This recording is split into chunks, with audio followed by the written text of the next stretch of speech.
Assalamualaikum warahmatullahi wabarakatuh. Kembali di program perkaderan podcast Ta'aruf Online IMM FTI WAD 2020.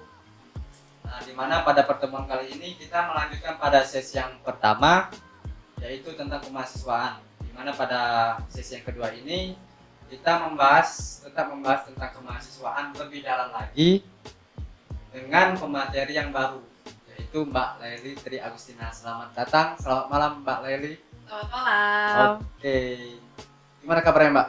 Alhamdulillah, kabar baik. Oke, sekarang kesibukan Mbak apa? Alhamdulillah sekarang dipercaya untuk mengajar di Madrasah Mu'alimat Muhammadiyah Yogyakarta. Sejak baru masuk tahun ini 2020 bulan Agustus kemarin. Oke. Sedikit info aja ya, Mbak Lely Tri Agustina ini merupakan salah satu mahasiswi lulusan terbaik Universitas Ahmad Dahlan bulan November 2019. Jadi bisa dibilang mahasiswi idaman lah, dimana organisasi jalan, prestasi jalan, dan juga mantap. Oke. Sekarang kita akan membahas tentang mahasiswa nih Mbak, dimana pada sesi pertama kemarin, minggu kemarin itu kita masih membahas mahasiswa, tetapi pembahasan masih gambaran umum, mungkin lebih kepada pengertian mahasiswa itu sendiri, fungsi mahasiswa di kampus, pembelajaran segala macam. Nah, di sini kita akan ulas lebih tuntas, kupas sampai dalam ke akar-akarnya, dimana biar kita paham sebagai mahasiswa, kita bisa memposisikan diri sebagai mahasiswa, bukan sekedar mahasiswa yang kuliah belajar tidur makan, melainkan mahasiswa yang produktif, mahasiswa yang bisa menjadi perubahan lah bagi bangsa dan negara ini. Oke, mungkin dari Mbak Lely kami persilakan untuk menyampaikan sedikit. Oke, bismillahirrahmanirrahim. Oke, sebenarnya kemarin kalau Alhamdulillah ditempatkan sebagai salah satu mahasiswa terbaik ya, itu merupakan menurut saya adalah harapan ataupun doa yang sangat luar biasa, karena itu merupakan cita-cita dari ketika saya masuk tahun 2015 menjadi maba. Saya melihat ada satu presiden mahasiswa, dia pidato, dia seorang perempuan, dan luar biasa beliau bisa berpidato di depan 6.000 mahasiswa baru. Nah, saya sempat ngomong sedikit dalam diri saya pasti bisa seperti itu. Dan alhamdulillah pada tahun 2018 saya menjadi ketua panitia pusat MASTA. Ya. Saya berpidato di depan 8.000 mahasiswa. 8.000. Dan alhamdulillah pada itu kan di pembukaan ya, di mahasiswa baru. Dan ketika tahun 2019 saya lulus, saya diberikan amanah juga untuk berpidato di depan pada saat itu hampir 2.000 mahasiswa untuk istilahnya pamitan ke kampus kayak gitu. Karena alhamdulillah mendapatkan predikat IPK 4 kurang 0,5. Jadi 3,95. 3,95. Ya, sekitar itu lah. Ya, alhamdulillah. Dan saya bisa sampai ke situ itu bukan hal yang mudah, dan saya pun bisa melihat perjalanan saya dari ketika maba sampai saya bisa lulus itu perlu berdarah-darah gitu kan, tenaga, waktu, usaha, material bahkan gitu ya, bisa saya habiskan selama 4 tahun itu, selama di mahasiswa, di bangku kuliah, dan tetap aktif di organisasi. Nah, kalau menurut saya mahasiswa ini adalah salah satu tolak ukur untuk bisa memajukan bangsa. Nah, bisa saya sebut sebagai stabilisator. Jadi penstabil ketika memang negara sedang tidak stabil kayak gitu. Kayak misalkan ada peraturan pemerintah yang tidak sesuai dengan kondisi rakyat, apa yang bisa dilakukan oleh mahasiswa. Nah, mahasiswa menjadi tolak ukur, karena kan mahasiswa adalah penyambung lidah rakyat gitu kan. Dimanapun keberadaan mahasiswa sangat dinanti-nanti untuk bisa menyalurkan aspirasi dari rakyat itu kepada pemerintahan gitu. Jadi sebenarnya fungsi mahasiswa itu banyak banget. nggak selain belajar di kampus, kita juga ya bisa menjadi apa ya, bisa dibilang organisator, di mana selain belajar kita bisa mengasah soft skill kita, Betul, betul. hard skill, kemampuan kita dalam apa ya, terjun langsung ke lapangan kayak gitu. Jadi semuanya ada di sana ya Mbak Iya, ya. betul. Kalau misalkan pernah dengar nggak ada istilah kupu-kupu sama kura-kura gitu kan? Iya. Kalau mahasiswa pada umumnya, kalau misalkan dia hanya fungsi sebagai formalitas sebagai seorang mahasiswa, dia pasti hanya sebagai kupu-kupu, kuliah pulang, kuliah pulang gitu ya. Beda kalau misalkan mahasiswa yang benar-benar dia bisa mengelola bukan hanya sekedar soft skill tapi life skill. Life skill. Jadi bukan hanya sekedar soft skillnya aja kita bisa berbicara, tapi bisa memanajemen diri untuk bisa hidup, bertahan hidup gitu kan, beradaptasi dengan masyarakat. Itu menurut saya bukan hanya sekedar soft skill tapi life skill gitu. Dan beda kalau misalkan nanti teman-teman nih aktif di organisasi, bisa disebut atau dinobatkan sebagai mahasiswa kura-kura. Ya, kuliah apa mungkin kayak Mas Gama ini. Kura-kura. Oke, tadi kita membahas tentang prestasi kan Mbak. Nah, bagaimana sih menurut Mbak agar mahasiswa itu mampu berprestasi?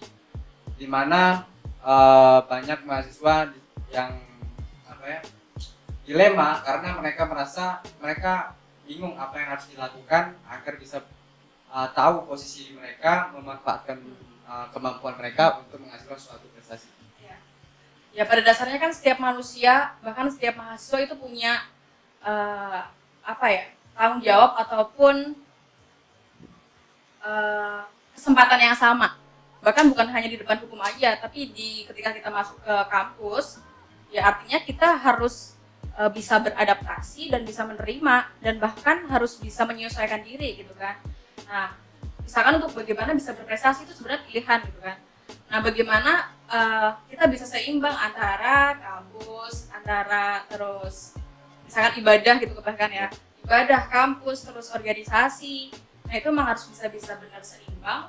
Sebenarnya kita bisa memulainya dengan apa ya, mengaktifkan diri ataupun bisa mengikut sertakan diri ke organisasi, karena kalau misalkan kita di organisasi, kita bisa memanajemen waktu. Jadi secara tidak sadar kita sudah bisa menjalankan ini, bisa membagi kapan kuliah, kapan organisasi, gitu kan, kapan waktunya harus ibadah gitu kan. Apalagi ibadah itu kan hal yang wajib gitu ya. Misalkan ketika di kampus pun di kelas kita juga harus aktif gitu ya, aktif, argumentasinya jalan gitu ya. Tapi di luar ketika keluar kampus mereka juga harus tetap jalan mengasah kemampuan gitu kan.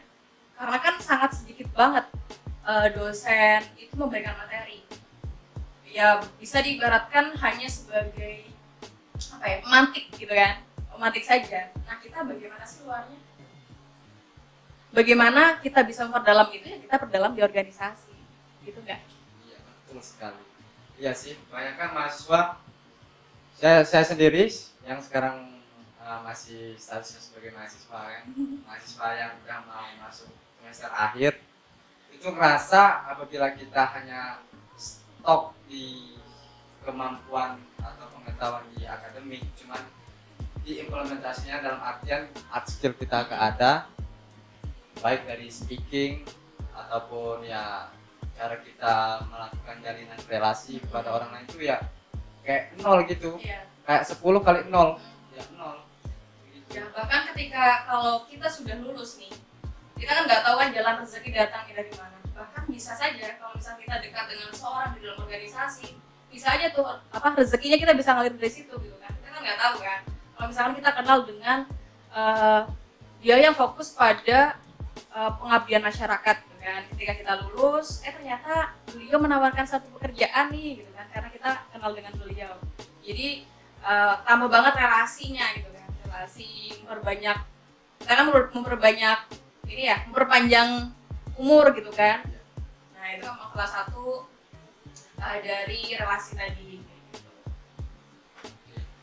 Untuk tips and triknya Mbak, kan banyak tuh orang merasa yang kemarinnya waktu masih menjadi siswa, pas di mahasiswanya mereka kayak kehilangan kendali gitu, kayak ngerasa banyak saingan, kayak ngerasa udah nggak tahu lagi caranya untuk bisa meraih gelar juara atau gelar prestasi. Itu ada nggak trik and tips ya? Sebenarnya kalau apa ya, gelar sarjana itu sebenarnya sangat mudah didapatkan gitu kan. Apalagi kalau mengutip bukunya Pak Renal Kasali, tapi bukan buku ini. Ada bukunya Strawberry Generation. Beliau ada satu bab di situ namanya ada sarjana kertas. Nah, beliau di situ menceritakan bahwasanya dulu 80% tempat belajar itu adalah di sekolah. Tapi sekarang sudah berbeda zaman, 80% itu adalah di luar sekolah. Nah, otomatis di masyarakat ataupun di luar sekolah itu menjadi tolak ukur kayak gitu.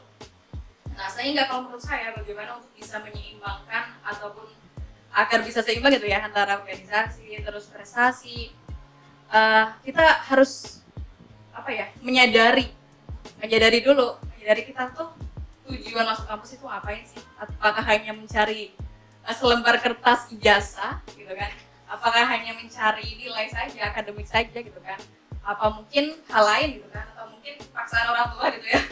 Masuk FTI misalkan, ini paksaan orang tua gitu kan? Ya udah jalani aja gitu kan? Nah itu pun saya nggak mengalami kayak gitu sih. Cuma saya dulu sangat tidak menginginkan kuliah di Jogja. Di Jogja, keseluruhan saya tidak menginginkan untuk kuliah di Jogja. Karena dulu paradigma saya, Jogja itu adalah kota yang negatif. Nah, dalam hal pergaulan.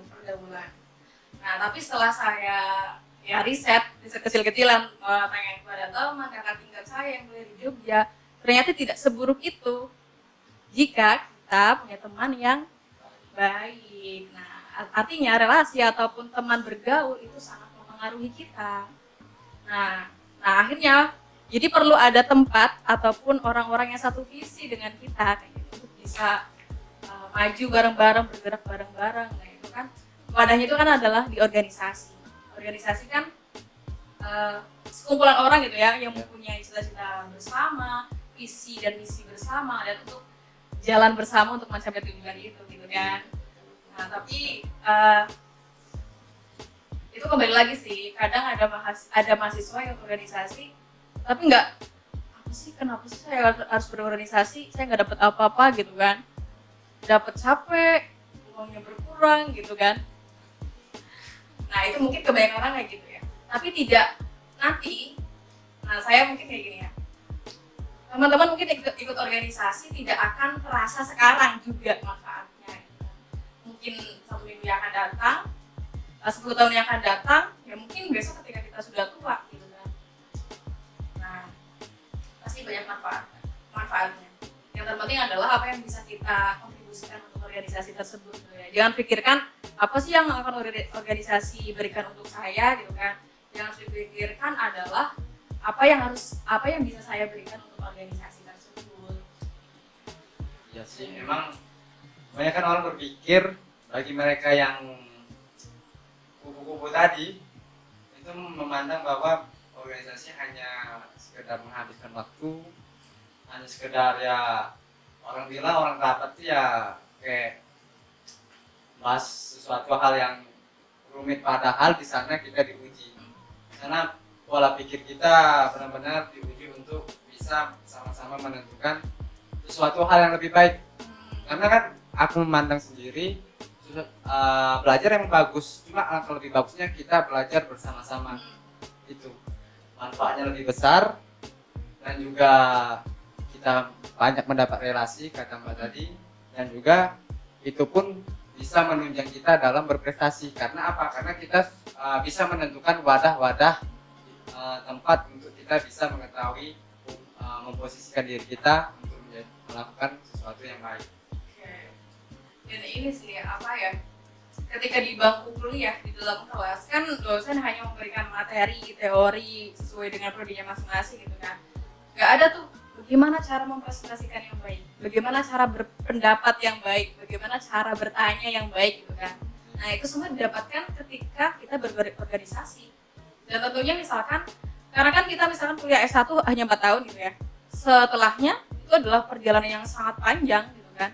Nah semuanya akan kita tentukan di masyarakat. Nah, bagaimana caranya kita bisa beradaptasi di masyarakat, bisa berkomunikasi dengan masyarakat, itu semua didapatkan di organisasi gitu kan. Organisasi kan misalkan ada kegiatan bakti sosial gitu kan. Artinya kita terjun benar-benar di dalam masyarakat. Nah kita tentunya banyak dapat ilmu di situ.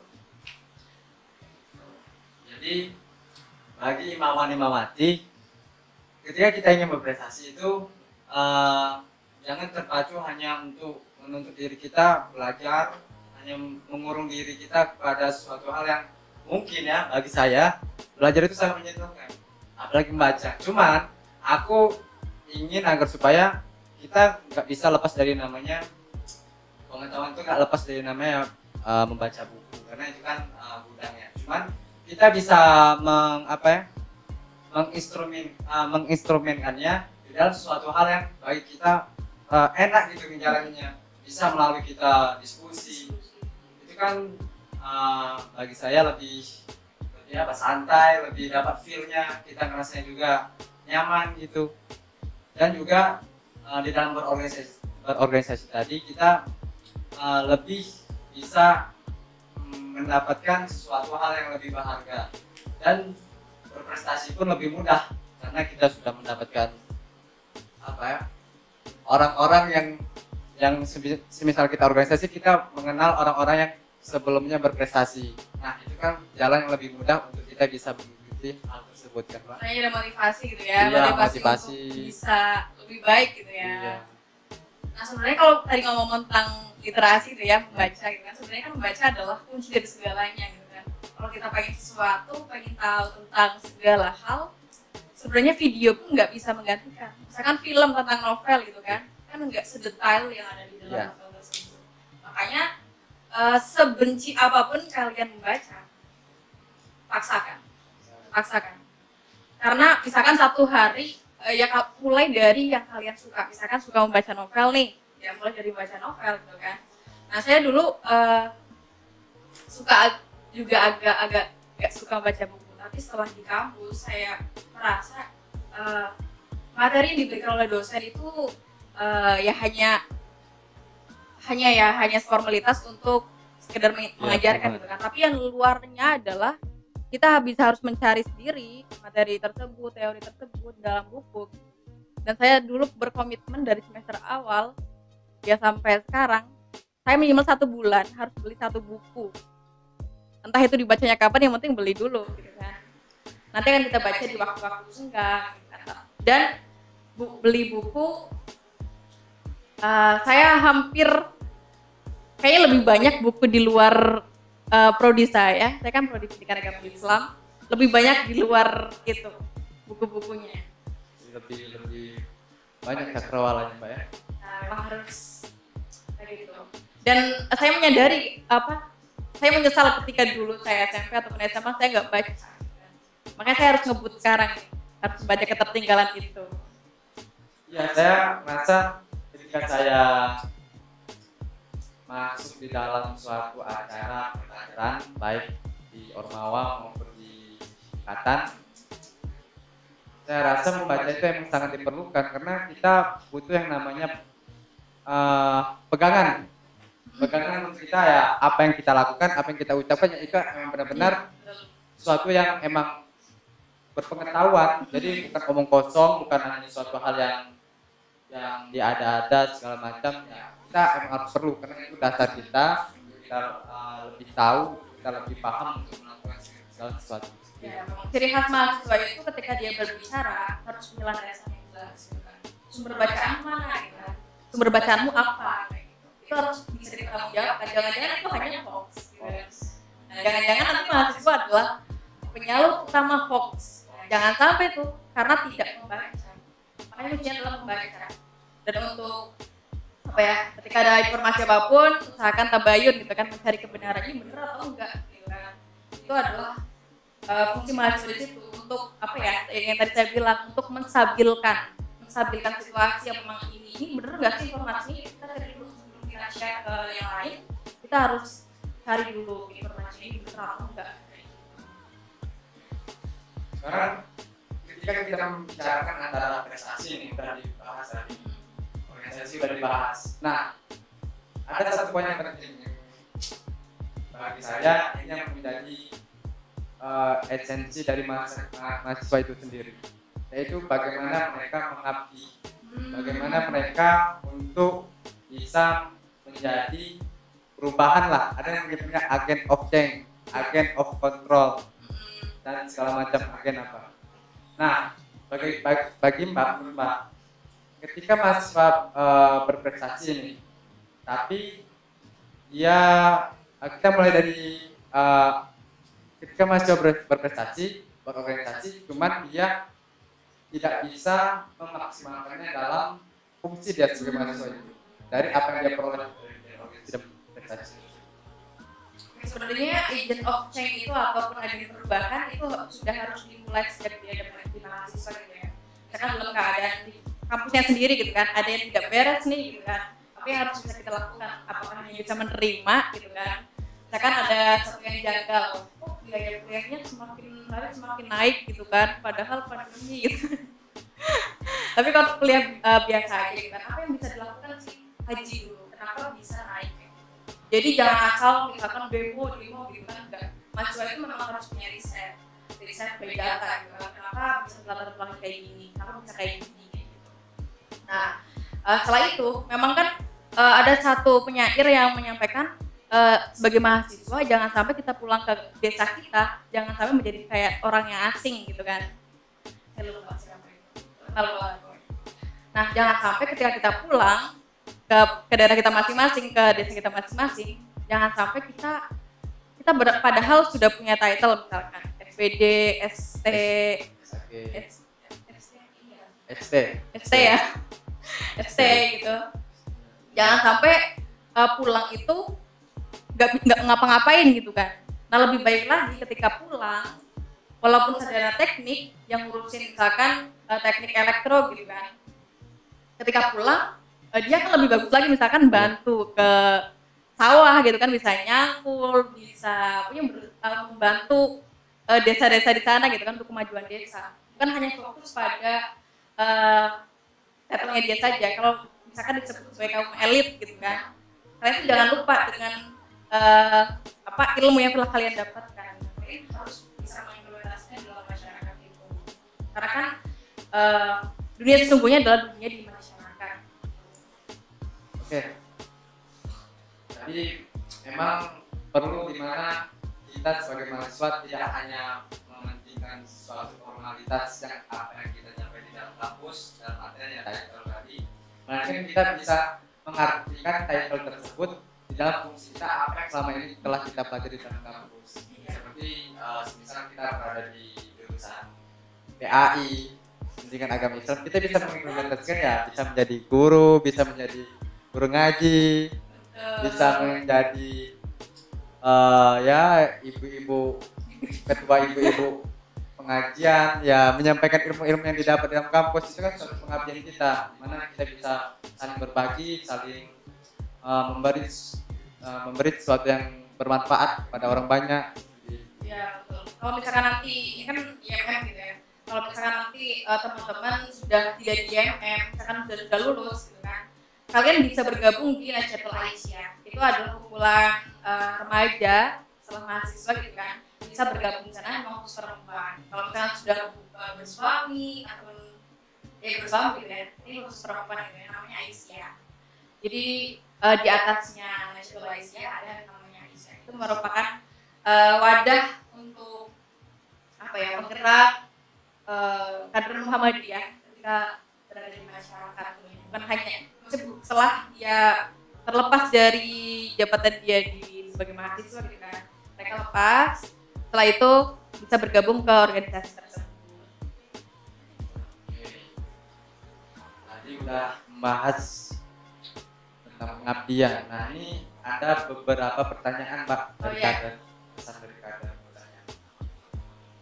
Itu pertanyaan yang pertama, ini ada, mohon maaf Kak, mungkin pertanyaan saya kurang pas. bagaimana cara agar kita istiqomah terhadap kebaikan seperti kita istiqomah dengan IMM juga.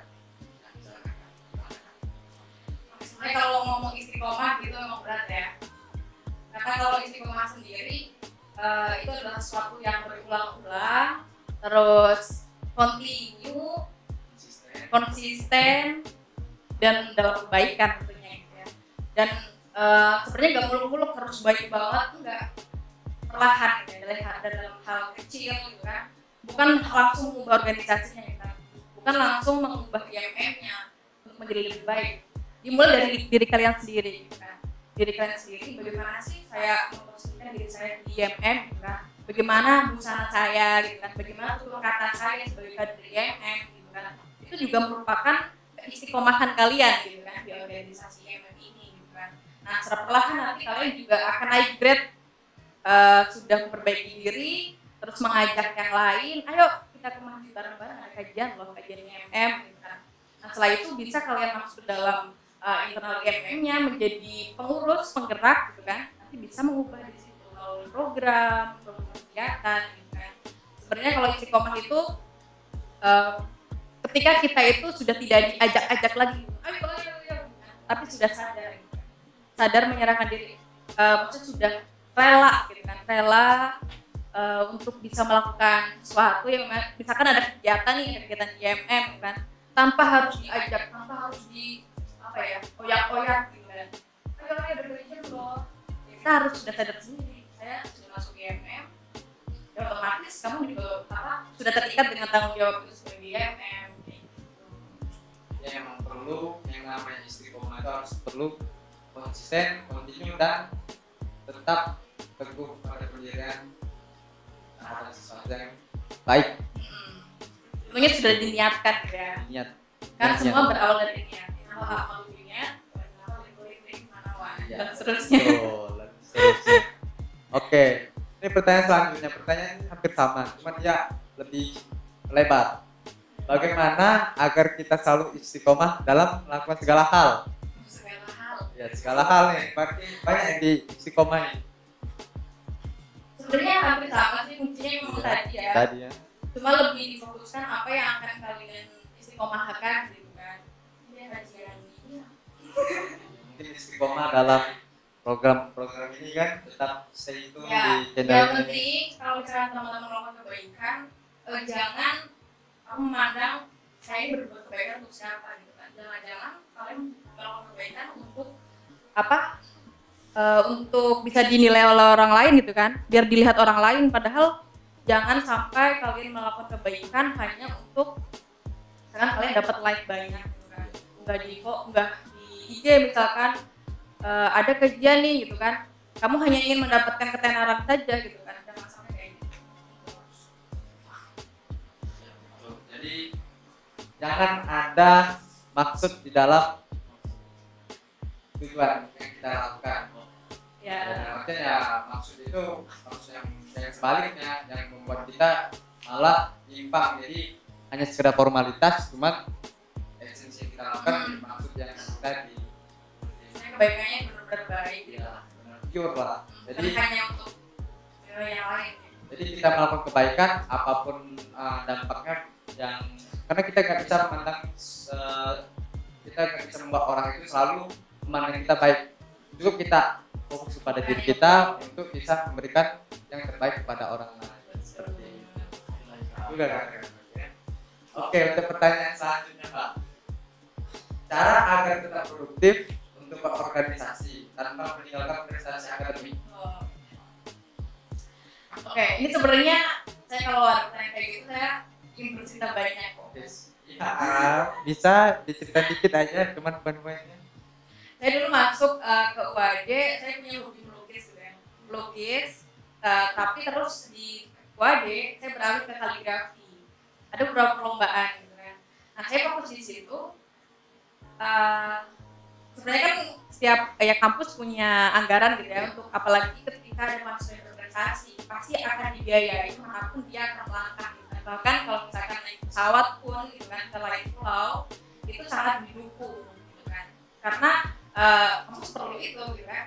Dan teman-teman sangat tepat. Misalkan ketika teman-teman punya bakat itu harus dikembangkan dan cari peluang ketika ada peluang dan itu sesuai dengan passion kalian, sesuai bakat kalian, udah ambil aja gitu kan.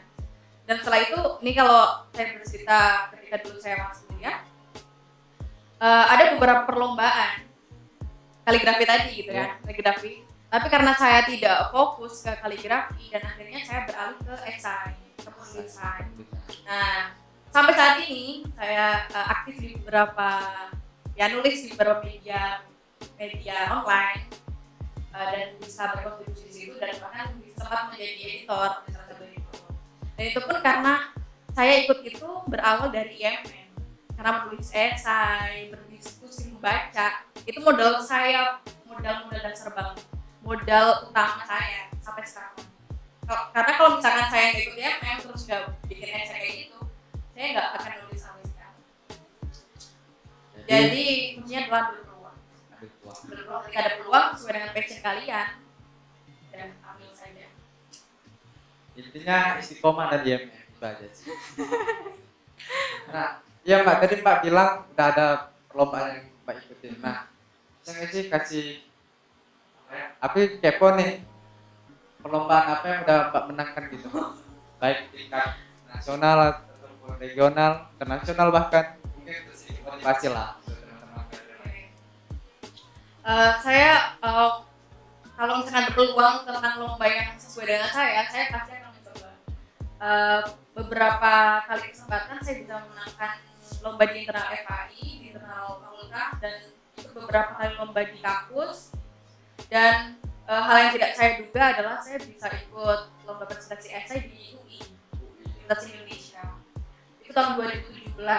Terus tahun 2017 juga saya ke UNPAD, Bandung, pelajaran. Itu esai juga. Terus tahun 2018 semester 6 kalau nggak salah, saya diajak penelitian oleh dosen. Ada 3 dosen pada saat itu. Dan itu ternyata penelitian untuk saya untuk presentasi di international conference. Jadi konferensi internasional kayak di Malang, di Unisma. Dan pada saat itu karena kedua dosen itu adalah suami istri, istrinya sudah hamil dan ternyata sudah HPL mendekati lahiran. Dan alhasil hanya saya yang harus berangkat mempresentasikan karya ilmiah tersebut di konferensi internasional semester 6. Ketika saya datang ke sana, semua peserta selain saya adalah S2. Saya S1 sendirian. Dan termasuk peserta yang paling muda gitu kan. Itu menurut saya adalah pengalaman yang sangat luar biasa, bisa beradaptasi dengan dunia di luar kampus kita gitu kan, nasional, bahkan itu bertemu dengan orang-orang yang berprestasi di luar sana gitu kan. Ternyata dunia itu sangat luas. Jadi kita jangan hanya mengurung diri di kampus kita juga harus bisa membuka mata di luar sana. Banyak tempat-tempat dan banyak sekali relasi dan banyak sekali ilmu-ilmu yang ternyata kita belum bisa mendapatkan itu kayak gitu. Sangat kurang dengan ilmu itu ketika kita bertemu dengan dunia luar. Ya itu tadi, jangan kupu-kupu, jangan kuliah pulang, karena kita nggak bisa untuk mendapatkan peluang. Nah, ini pertanyaan terakhir, Pak. Assalamualaikum warahmatullahi wabarakatuh. Izin bertanya, bagaimana cara menyeimbangkan antara hal akademis dan organisasi, mengingat kedua-duanya penting, dan bagaimana agar produktif dalam kedua aspek tersebut? Terima kasih.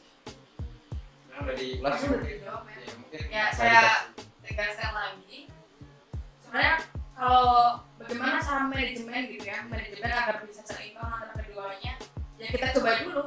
Karena kalau kita nggak coba, ya hanya akan mengawang-awang gitu kan, membayangkan gitu ya, halu aja gitu kan. Kalau misalnya tiap hari halu, ngimpi terus gitu kan, kapan bangunnya gitu kan. Nah, yang harus kita lakukan adalah dicoba. Coba kita bisa nggak sih ternyata manajemen waktu? Karena cara yang paling tepat untuk manajemen waktu adalah dengan kita mencoba. Gitu kan. Ketika kita sudah mencoba antara organisasi dengan akademik, itu secara tidak sadar kita juga akan bisa memanage sendiri. Kapan waktunya organisasi, kapan waktunya kampus gitu kan. Dan harus diingat ketika kita berada dalam posisi di kampus itu, kita fokus di situ, jangan memikirkan organisasi dulu, fokus di situ, usahakan ini kuncinya, usahakan dosen itu mengenal kamu. Tapi kalau dalam kebaikan gitu ya, mengenal secara aktif nih, bertanya nih gitu kan. Ya. Dan terus misalkan ketika ada organisasi, ya izin atas nama organisasi gitu kan. Karena kita nggak tahu kriteria dosen memberikan nilai kepada kita. Gitu kan. Ada dosen yang memberikan, oh kamu kalau aktif organisasi saya tambah plus, gitu kan. A jadi A plus. Gitu kan. Ada beberapa dosen yang kayak gitu. Makanya kita harus aktif di situ di kelas gitu kan. Memposisikan diri kita sebagai mahasiswa, memberikan argumen, pokoknya berani untuk memberikan pendapat. Terus ketika di luar di organisasi ya kita fokus di situ, maksimalkan diri untuk melakukan pengembangan. Nah, setelah tidak sadar kita ternyata hari ini tuh saya sudah melakukan banyak hal gitu ya. Ada kampus, organisasi itu adalah manajemen.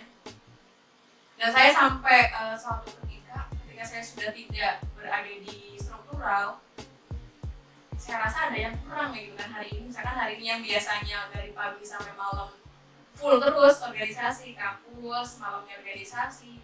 Ketika satu hari saya tidak ada aktivitas itu, saya merasa apa yang kurang ya kayak gitu. Jadi dia merasa nggak apa ya, yang kurang aja gitu. Jadi memang kita harus bisa memanage waktu ya Mbak ya, antara gimana kita masuk kuliah, gimana kita melakukan organisasi, kita harus bisa mampu mengenali situasi. Karena kan di setiap situasi kita menemui objek-objek yang berbeda yang harus kita tangani tersendiri. Dan bagi saya pun dapat dikatakan produktif itu ketika kita mampu melakukan yang terbaik dan menghasilkan yang terbaik. Jadi ya harus seimbang, harus bisa balance, dan walaupun hasilnya kurang baik kita bisa mengevaluasi itu untuk bisa menjadi lebih baik. Kalau di FTI ada kan maksudnya dosen-dosen yang bisa, misalkan ada yang ngasih nilai tambah nih untuk yang itu banyak itu. Ada.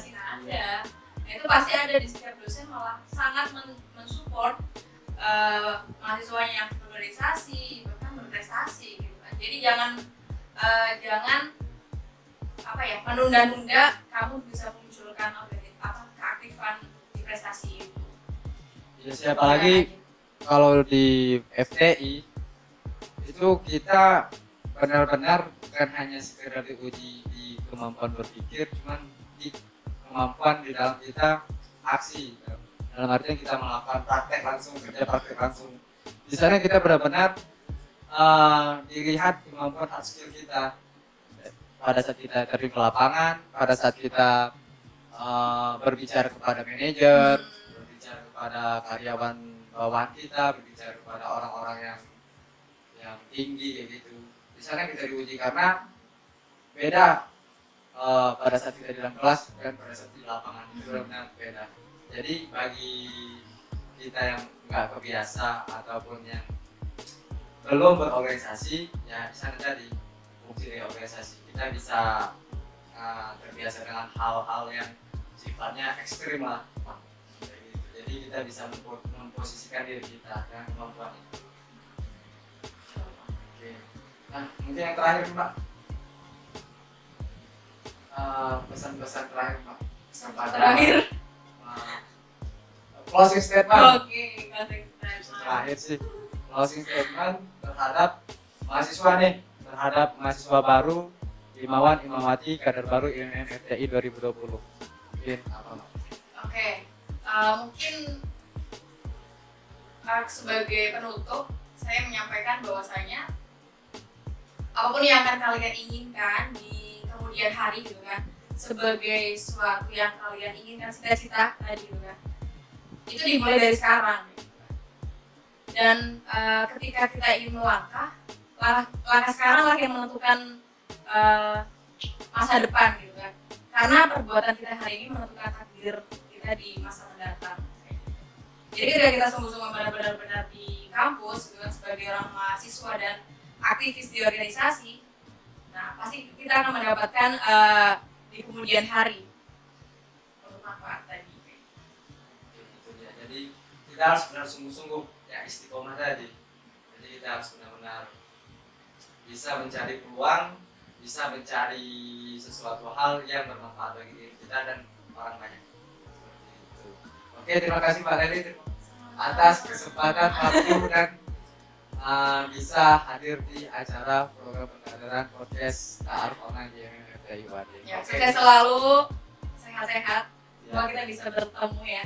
Amin. Segera Oke. setelah pandemi ini selesai. Oke, mungkin sekian untuk sesi kedua kita tentang konteks kemahasiswaan. Kita akan kembali lagi berjumpa lagi pada sesi selanjutnya.